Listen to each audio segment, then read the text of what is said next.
그러니까 모든 잉크 구조, 인쇄 잉크 구조에 유리석 연코튼 예사라 유리막 코트를 넣어서 제조하시면 제 기술이라고 말씀을 드렸죠. 인쇄 잉크에 특히 전자 잉크 같은데 모든 페인트도 마찬가지고요. 페인트도 그러게 그림 물감도 마찬가지인데요. 거기다 그 금색에서 다양한 펄 반짝이나 반짝이들을 넣어줄 수 있다. 자동차 도장할 때 쓸 수 있다고 말씀을 드렸는데 크레용 크레파스, 엔진 오일과 윤활제 이런데 오일스테인, 그다음 방청제에 들어가거나 자동차 브레이크 유압에 유압액에 들어갑니다. 하시면제 기술에 엔진 세척제에도 들어가는데요. 하시면제 기술이 되겠어요.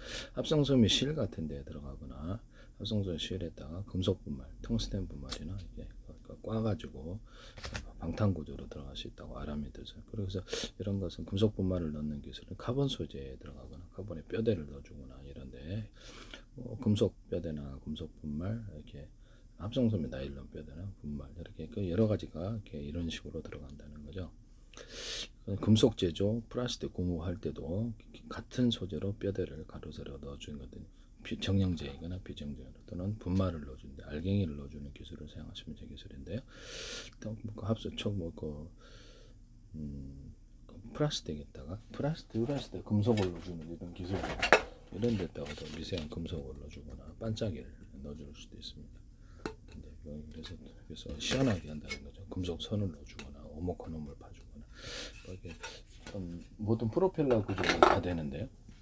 비행체 배 프로펠러로도 선풍기도 오목헌음을 파서 추력이나 일단 양력을 나타내거나 부력을 나타낼 수 있습니다. 사실 또 사선으로 이렇게 분사를 해서 프로펠러 방식 아니면 이거 저기 뭡니까 태우는 구조 여기서 이렇게 연소 방식, 압축 공기를 내뿜는 방식을 사선으로 가변할 수도 있고요. 내뿜어서 추진력과 양력을 나타내는 기술을 항공우주 기술에서도 쓸 수 있고 하시면 제 기술이 되겠습니다. 배에서도 쓸 수 있고 전자잉크를 금속과 비금속 이런 전자잉크 알갱이를 대중소 넣어줘가지고 그래서 모든 인쇄 잉크에 이 기술을 쓸 수 있어요. 그래서 인쇄 잉크 알갱이를 대중소 넣어서 할 수 있다. 전자잉크 종류가 디스플레이에 쓸 수도 있고 반도체 회로에 쓸 수도 있는데 두 가지 다 가능하다.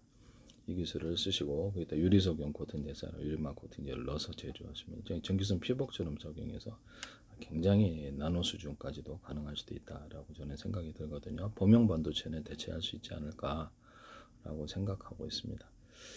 그래서 하시면 제 기술이 되겠다. 이것은 매우 중요한 기술이라는 거. 배터리 슬러리도 대중소 들어가고 PM 반도체에 금속과 비금속을 대중소 들어가는 기술. 또는 이런 전자잉크에 있다 인비소 구리다 그러면 구리 알갱이다 그러면 구리를 대중소 들어가고 구리 이온 상태도 같이 들어가고 인비소 질소 흑연 탄소가를 넣어서 드린 전기 대비해서 잘 가도록 하는 기술. 그 다음에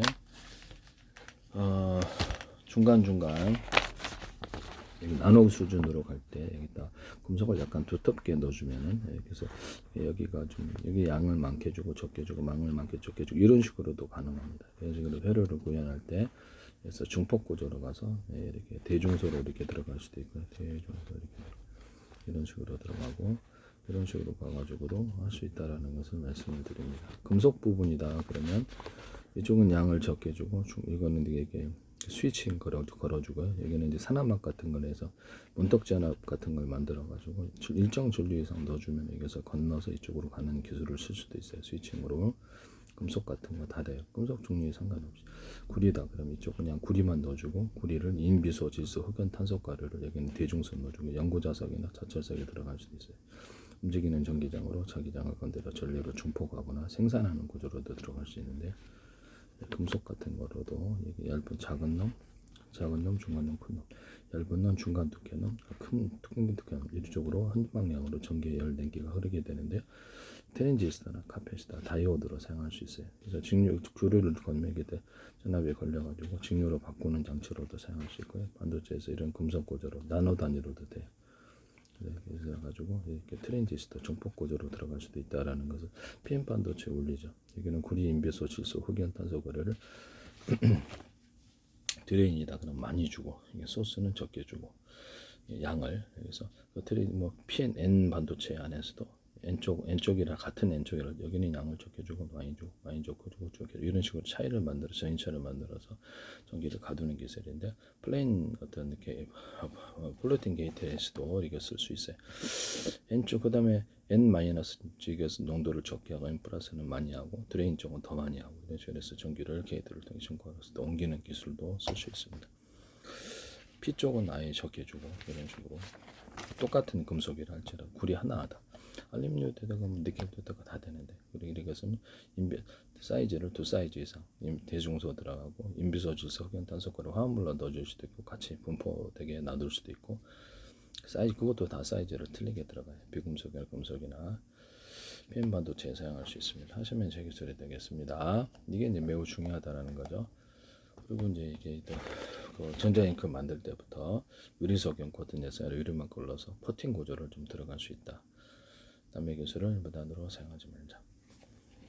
반도체 회로 만들 때는 이렇게 이런 것들은 플로팅 게이트로 만들어 가지고 만들 때부터 이렇게 구리를 대중소 이렇게 규칙적이나 불규칙적으로 넣어주거나 구리 단독 인비소재 석연 탄소가를 첨가하거나 연구자석 분말들을 자체석 분말들을 첨가해서 전기를 걸어주면 이게 배터리가 된다는 거죠. 직류나 교류를 할 수 있으면 여기서 전기를 걸어주면 전기장에 자기장을 건드려서 전기를 생산하고 배터리로도 뭐 태양전지로도 되고 이렇게 이런 식으로 이렇게 저렴 구조로 이런 식으로도 할 수 있고 펼쳐서도 수십 장 수백 장 해서 MLCC 기술로도 들어갈 수 있어요. MLCC 기술 회사들은 멋대로 무단으로 사용하시면 이거 범죄 행위라는 것을 말씀을 드립니다. 그래서 이런 거를 저장 구조를 금속을 약간 두텁게 하면 저장 구조로 들어간다. 플로팅 게이트라는 것을 말씀을 드립니다. 전기선 필복처럼 유리석연 코팅 예사로 유리막 코팅 연화 기타 타는 걸 코팅을 줘서 이 안에가 이제 작은 알갱이가 대중소가 들어가 있다는 거죠. 인비소질석은 튼사가루 들어가고 연구자석, 자초석이 들어갈 수도 있고 플로팅 게이트를 만들어준다.